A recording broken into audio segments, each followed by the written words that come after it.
교회 다니면서 어떤 분들은 아무리 하려고 해도 방언을 하지 못하는 분들이 있고, 어떤 분들은 뭐 그렇게 교회에 나온 지도 얼마 되지 않는데 또 방언을 하시는 분들도 있습니다. 어떤 신학자들은 또 지금은 방언이나 또 예언 같은 것들은 없어졌다. 지금은 다 전부 잘못된 것이고 틀렸다. 그런 말들을 또 하기도 합니다. 왜냐하면 그 신학적인 근거는 우리가 지난주 살펴봤던 고린도전서 13장 8절을 보면 사랑은 언제까지나 떨어지지 아니하되 예언도 패하고 방언도 그치고 지식도 패하리라 그런 말씀을 하고 있고 13장 9절에서 우리는 부분적으로 알고 부분적으로 예언하니 온전한 것이 올 때는 부분적으로 하는 것이 패하리라 라고 하는 것을 성경에 근거로 삼습니다. 그래서 온전한 것이 오면 예언도 없고 방언도 없다라고 하는데 그 온전한 것이 무엇인가 하니까 397년 카르타고 회의에서 성경을 우리들이 지금 쓰고 있는 이 성경 66권이 진짜 성경이라고 하는 것을 결정을 했습니다. 그래서 이 성경이 완전히 결정된 이 397년에 성경이 우리들에게 온전히 주어짐으로 말미암아 이제는 예언이나 방언 같은 것들은 그쳤다, 없어졌다 그렇게 주장을 하고 있습니다. 그러나 이 주장은 성경적으로 그렇게 큰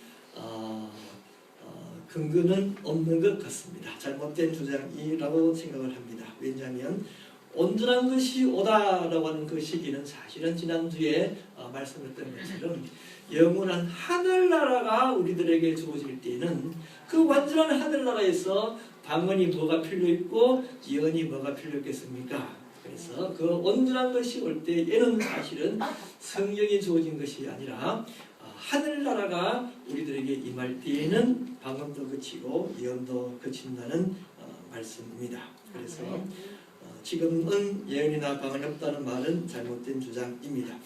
잠깐 더 성경에 대해서 살펴보면 이 성경은 물론 어떤 것입니까?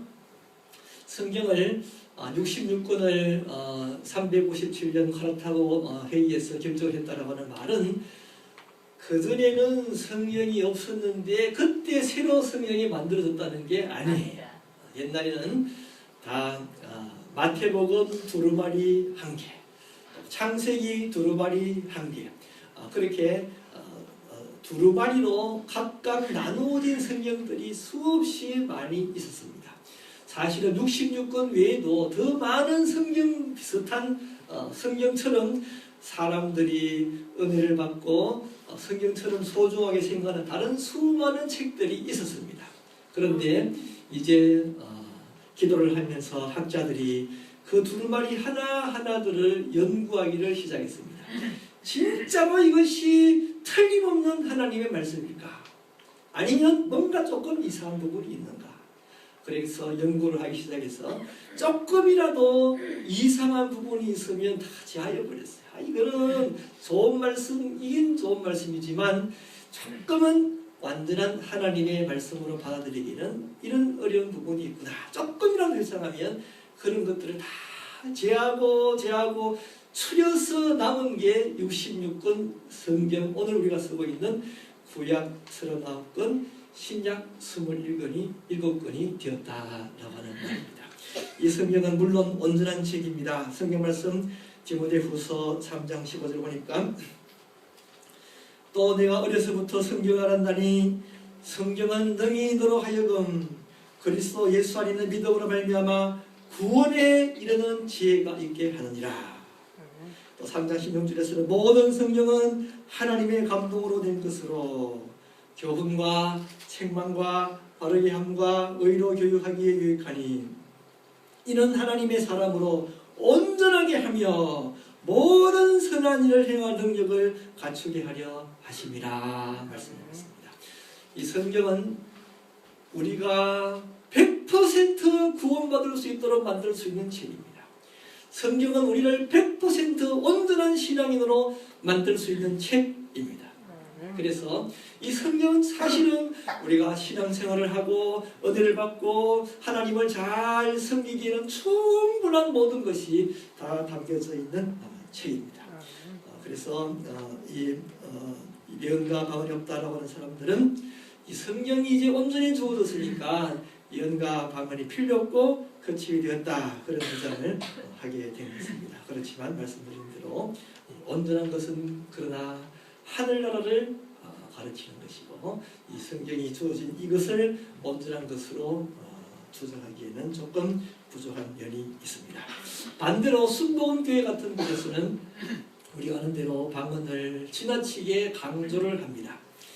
순복음교회는 성령 세례를 받아야 한다 그래요. 성령 세례를 받아야 구원을 받는다 그럽니다. 다시 말하면 그냥 우리가 교회 왔다 갔다 하고 예수 믿고 하면 그것으로는 부족하고, 보다 화끈한 성령의 체험이 있어야 구원받았다, 그렇게 말을 합니다. 다시 말하면 기도를 하다가 막 그냥 뒤로 넘어지기도 하고, 갑자기 불이 떨어져서 참지 못해서 그 자리에서 펄쩍펄쩍 뛰기도 하고, 그런 보다 더 확실한 체험이 있는 것을 성령 체험이라, 다시 말하면 성령 세례라, 그렇게 말하고, 그와 같은 보다 더 화끈한 성령 세례를 체험한 사람이라야 구원을 받았다, 그런 말을 합니다. 그렇다면 이제 순복음교회에서 또 자기들끼리 질문이 생기죠. 어느 정도쯤 화끈해야지 그것을 성령 세례라 말할 수 있느냐는 질문이 생기는 거죠. 그래서 그들이 주장한 것이 방언을 받는 것이 화끈한 성령 체험을 한 것이다. 그래서 방언을 받는 게 성령 세례라고 말을 합니다. 그렇다면 어떻게 됩니까? 방언을 받으면 성령 세례 받는 것이고, 성령 세례 받으면 구원 받는 것이니까 결국은 방언을 받아야 구원받는 것이죠. 그죠? 그래서 순복음교회에서는 방언을 받아야 구원받는다라고 말을 했습니다. 그렇게 이야기를 할 때에 이제 우리 장로교 같은 다른 교단에서 지적을 한 거죠. 방언이라고 하는 것은 여러 우리가 받는 은사 가운데 하나이지, 방언이나 예언이나 병 고치는 것이나 심지어는 우리들이 살펴본 대로 지혜의 말을 하는 것, 지식의 말을 하는 것, 남을 도와주는 것, 섬기는 것, 봉사하는 것, 위로의 말을 하는 것, 가르치는 것, 이런 것들이 다 성령의 은사들이고 그 가운데 하나가 방언이지, 어떻게 방언을 받아야 구원받았다 그런 말을 할 수가 있느냐 지적을 했고, 순복음교회에서는 수정을 했어요. 그래, 그것은 우리가 잘못 주장했습니다 라고 고쳤습니다. 그러함에도 불구하고 순복음교회는 여전히 방언을 강조를 하고 있습니다. 오늘은 여러분들 같이 이 예언이나 방언 같은 은사에 대해서 확실하게 성경이 말하는 것이 무엇인가를 살펴보는 시간을 갖고자 합니다. 오늘 설교 말씀을 잘 들으시고 우리가 혼동됨이 없이 잘 신앙생활 할 수 있는 분들이 되시기를 축원합니다. 먼저 이 방언이라고 하는 말은 헬라어로 글로사라고 하는 말인데 영어로는 텅이라고 번역을 하는 것이죠. 우리의 육체 가운데 혀를 이야기하고 있고, 또 언어를 가리키기도 하고, 또 다이얼렉트, 사투리 이런 뜻을 갖고 있는 단어입니다. 이 방언은 예수님이 방언을 했다는 말은 성경에 없습니다. 그렇지만 우리 예수님께서 부활하시고 성천하시고 약속하신 성령님이 임할 때에 사도행전 2장을 보면 오순절날이 이미름에 그들이 다 같이 한 곳에 모였더니 헐련히 하늘로부터 급하고 강한 바람 같은 소리가 있어 그들이 앉은 온 집에 가득하며 마치 불의 혀처럼 갈라지는 것들이 그들에게 보여 각 사람 위에 하나씩 임하더니 그들이 다 성령의 충만함을 받고 성령이 말하게 하심을 따라 다른 언어들로 말하기를 시작하더라 나오는데, 이 다른 언어라고 하는 것이 바로 이 골로사 틈이라고 하는 단어입니다. 그런데 그들이 말한 다른 언어, 우리가 지금 이야기하고 있는 방언은 사실은 일반적으로 지금 우리들이 기도하면서 사람들이 알아듣지 못하는 말로 방언 기도를 하는 것과는 사실은 달랐습니다. 그들이 그 당시에 한 방언은 외국어를 이야기를 했어요. 진짜 외국어였었습니다. 말하자면 오늘 우리들이 영어도 안 배운 사람들이 영어를 이야기하고 프랑스 말도 안 배운 사람들이 프랑스 말로 이야기를 하기 시작한 것입니다. 그래서 사도행전 2장 7절을 보니까 모였던 사람들이 다 놀라 신기하여 이르되 보라 이 말하는 사람들이 갈릴리 사람들이 아니냐. 우리 각 사람이 난 곳 방언으로, 다시 말하면 자기들이 태어난 언어로 난 곳 방언으로 듣게 되는 것이 어찌 되느냐. 우리가 다 각 언어로 하나님의 큰 일을 말함을 듣는도다 하시고, 그 당시에 갈릴리 사람들이 주로 예수님의 제자리에 있었는데 이 갈릴리 사람들이 모여있는 사람들의 언어로 이야기를 하기 시작했고, 그 모여있는 사람들이 자기 말을 듣기 시작한 거예요. 말하자면 우리가 한국 사람인데 프랑스 사람 또 이태리 사람 이런 사람들이 주위에 몰려들었다가 그 프랑스 사람들은 프랑스 말을 듣고 이태리 사람들은 이태리 말을 듣기 시작한 것이 있었어요. 그래서 물론 그들이 무슨 말을 했겠습니까? 그들의 언어로 다 예수를 믿으라. 예수님께서 우리의 죄를 위하여 십자가에 죽으셨으니 예수 믿고 구원받아라. 그런 말을 그들에게 전하고 그들의 언어로 그 복음을 듣게 되었던 것입니다. 그래서 사실은 성경을 보면 한 군데를 제외하고 다 방언을 말한다 그래요.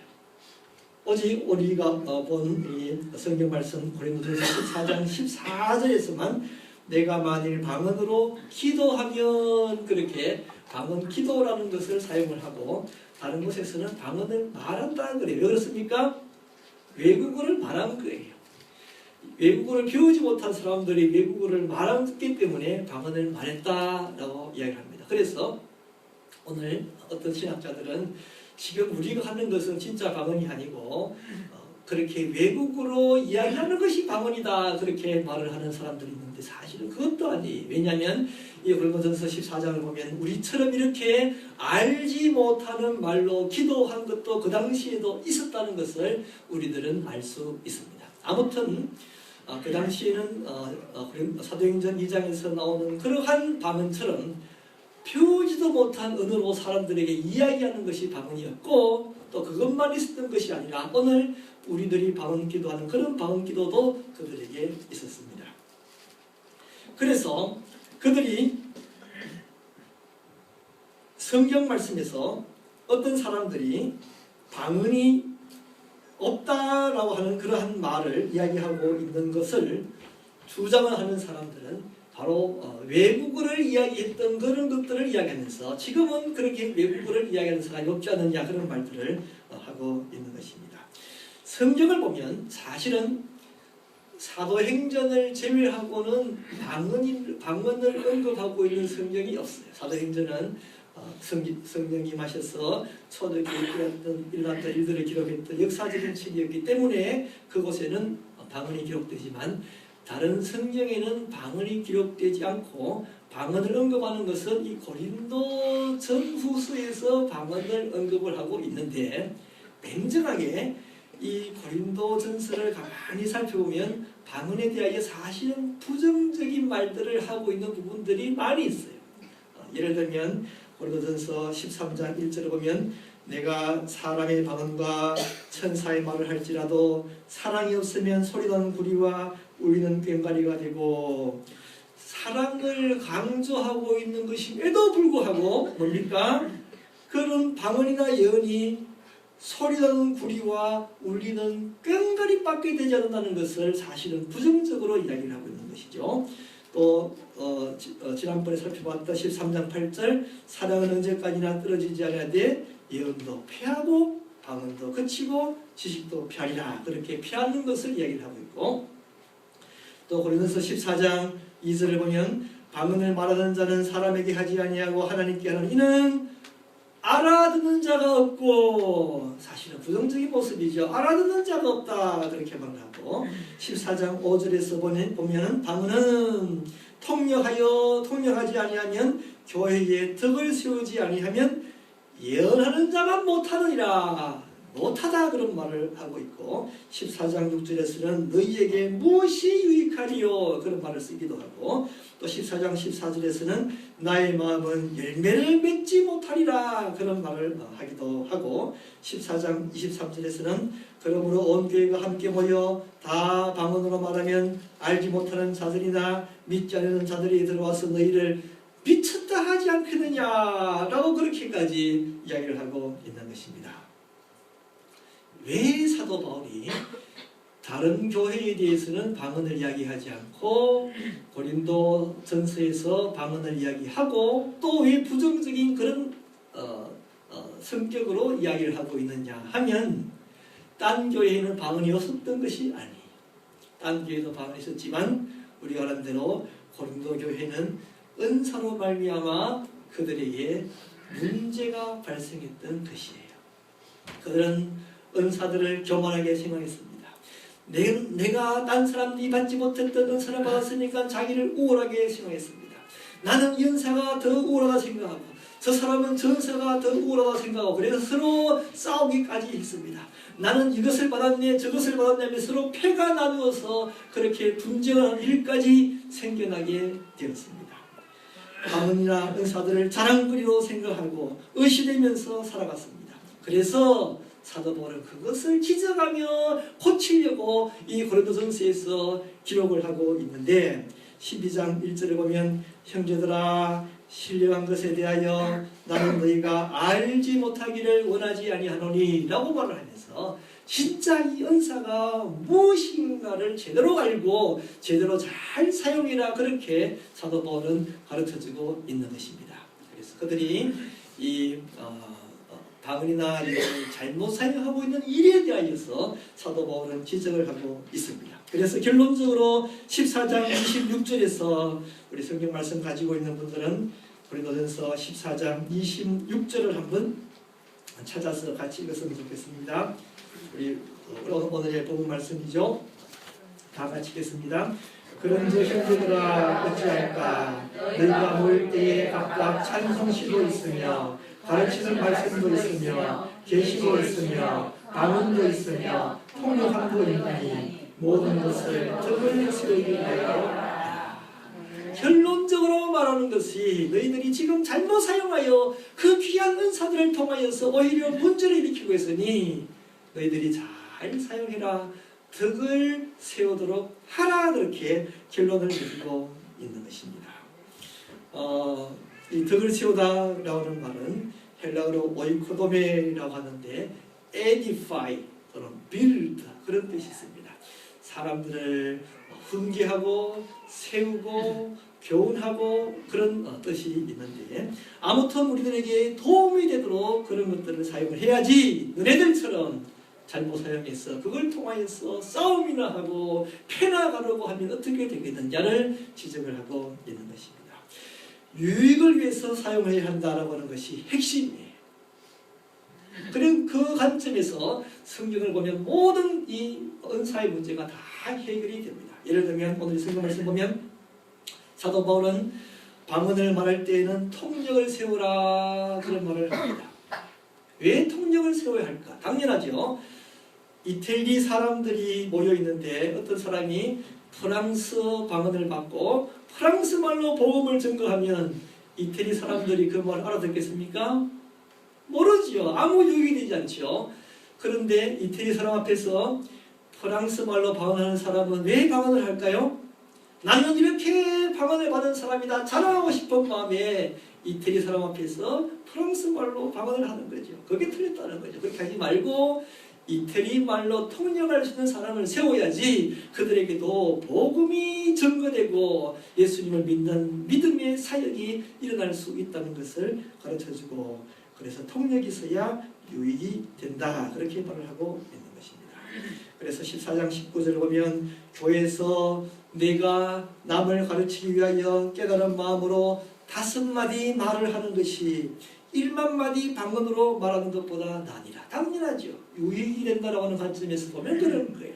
말도 알아듣지 못했던 다른 언어로 이야기하는 것보다는 알아듣는 말로, 제대로 깨달은 말로 하나님의 뜻을 5마디 가르치는 것이 훨씬 더 유익한 것입니다. 그래서 또 이런 말을 하고 있습니다. 14장 23절에 보면 그러므로 온 교회가 함께 모여 다 방언으로 말하면 알지 못하는 자들이나 믿지 않은 자들이 들어와서 너희를 미쳤다 하지 아니하겠느냐. 맞는 말이죠. 어떤 사람은 프랑스 말, 어떤 사람은 이태리 말, 어떤 사람은 무슨 스페니시 말로 막 떠들어대면 아무도 알아듣지 못하고 그 사람들이 무슨 말을 하냐, 미쳤다고 말을 하지 않겠느냐. 그것을 지적하고 있는 것입니다. 핵심은 무엇입니까? 다 유익하게 하라는 거예요.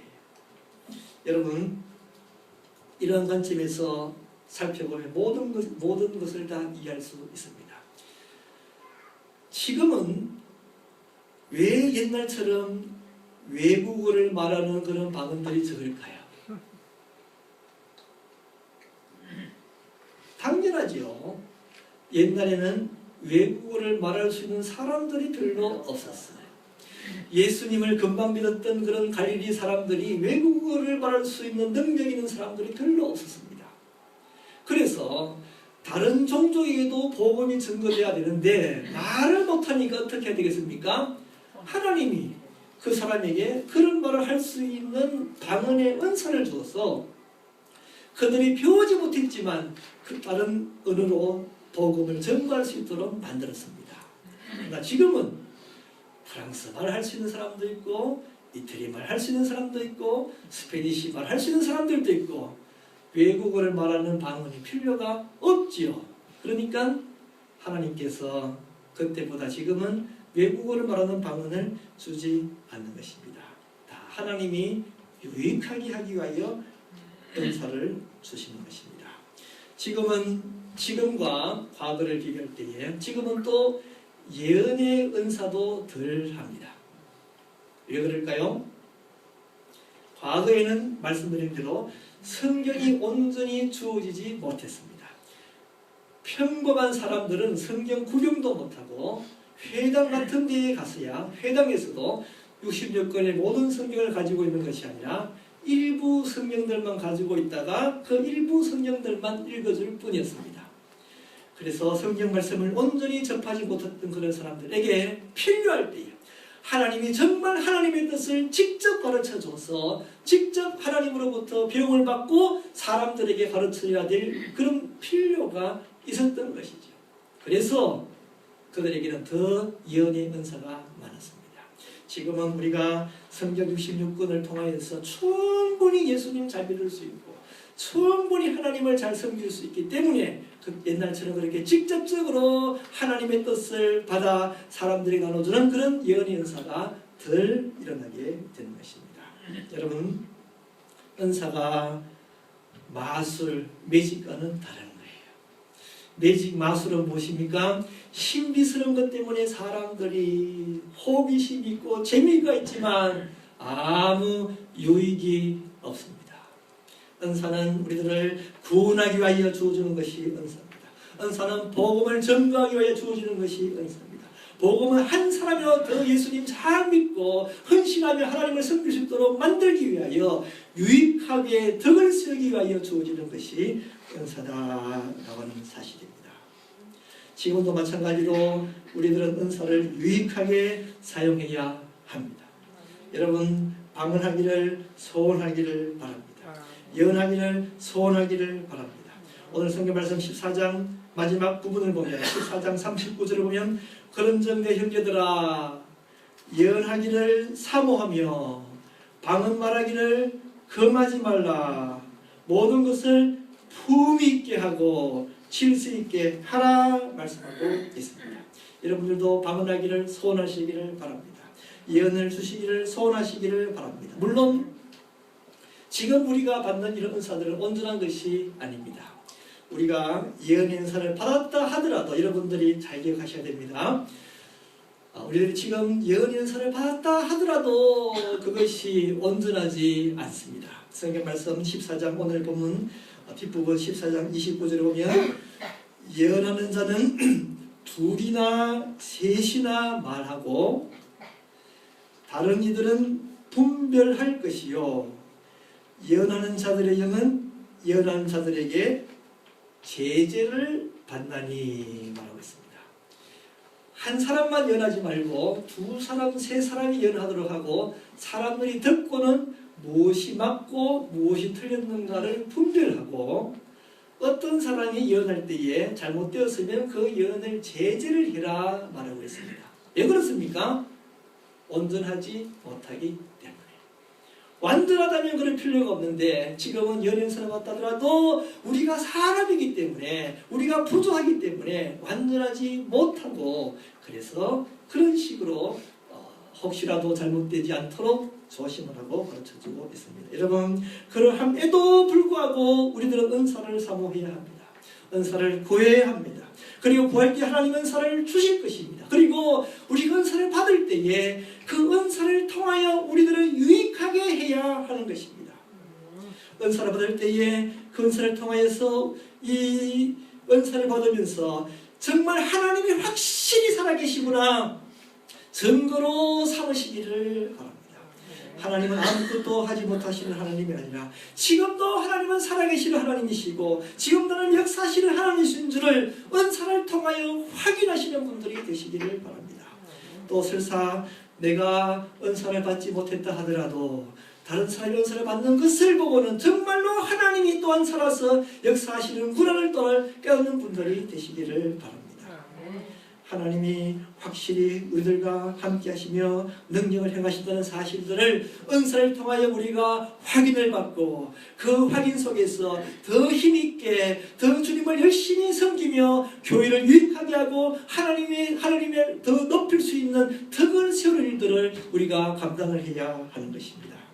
사도행전 2장 17절에서 말씀하고 있습니다. 하나님 말씀하시기를 말세에 내가 내 영을 모든 육체에 부어주리니 너희의 자녀들은 예언할 것이요 너희의 젊은이들은 환상을 보고 너희의 늙은이들은 꿈을 꾸리라고 분명히 말씀하고 있습니다.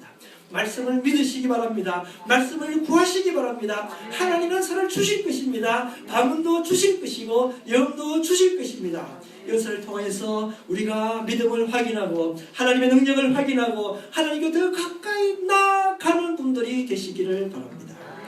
유익하게 하나님의 은사를 받으시고 유익하게 사용하는 분들이 되시기를 바랍니다. 여러분 우리가 신앙생활 하면서 한평생 교회에 다녀도 하나님이 정말로 있는지 없는지 정말로 하나님이 있다면 뭘 하고 있는지 아무것도 알지 못하고 느끼지 못하고 신앙생활 했어야 되겠습니까? 이왕에 신앙생활 하는 거 정말로 확실한 믿음 가운데서 우리가 하나님을 섬겨야 하지 않겠습니까? 이왕에 신앙생활 하는 거 정말 하나님이 정말 나와 날마다 함께 하시며 나와 날마다 능력을 행하시며 나의 삶을 인도하시는 인도를 받으면서 신앙생활을 해야 하지 않겠습니까? 여러분 예배드릴 때에 확실히 이 자리에 하나님이 함께 계셔서 우리들의 예배를 받는다는 것을 확인하면서 예배드리는 분들이 되기를 바랍니다. 찬양을 드릴 때에 정말 하나님이 여러분 한 사람 한 사람들에게 감동을 주시고 찬양을 통하여 하나님께로 더 가까이 나가는 체험을 하면서 찬양을 할 수 있는 분들이 되시기를 바랍니다. 기도할 때에 정말로 하나님이 내 기도를 진짜로 듣고 있다는 체험을 하시는 분들이 되시기를 바랍니다. 설교를 통하여 정말로 하나님이 나에게 오늘 이 말씀을 하고 계시구나 하나님 말씀을 설교를 통하여 들을 수 있는 분들이 되시기를 바랍니다. 은사를 삼으시기 바랍니다. 은사를 주실 것입니다. 은사를 통하여 우리를 유익하게 만드시기를 바랍니다. 신앙의 확신을 가지시기를 바랍니다. 확신을 가지고 정말 살아계셔서 정말 역사하시는 하나님을 섬기고 하나님을 믿는 분들이 되시기를 바랍니다. 비록 우리가 신비한 은사가 아니다 할지라도 하나님은 가르치는 은사도 주실 것입니다. 위로하는 은사도 주실 것입니다. 봉사의 은사도 주실 것입니다. 그런 모든 은사들로 말미암아 우리가 교회를 유익하게 만들고 나의 신앙을 유익하게 만들고 하나님 마음에 꼭 드는 그런 일들을 행하시고 하나님께 큰 상급 받는 분들이 다 되시기를 축원합니다. 우리 한번 다 같이 가시겠습니다. 기도할 때 주님, 내가 하나님의 은사를 소원합니다. 주님, 나에게도 하나님의 은사를 주시옵소서. 여러분 소원하는 분들이 받을 수 있습니다. 구할 때 받을 수 있습니다. 구하시는 분들이 되시기를 바랍니다. 주님, 내가 하나님이 살아계심을 체험하는 사람 되게 해주시옵시고 정말 하나님의 살아계심을 우리가 확실히 알고 내가 하나님 섬기는 사람들이 되게 하여 주시옵시고 날마다 하나님이 나와 동행하는 것을 깨달으며 알며 살아가는 사람들 되게 해주시옵시고 우리가 하나님 앞에서 능력받아 딴 것까지 복음을 전도하며 딴 것까지 죽은 심령을 살리며 딴 것까지 하나님을 높이며 하나님의 영광을 드리는 사람들이 되게 하여 주시옵소서. 사탄에게 패배하는 사람이 아니라 날마다 사탄에게 승리하는 사람이 되게 해주시옵시고 우리가 가는 곳곳마다 어둠의 권세가 물러나며 빛의 영광이 임하는 역사들이 일어나게 하여 주시옵소서. 다 같이 하나님 성으로 기도하시겠습니다.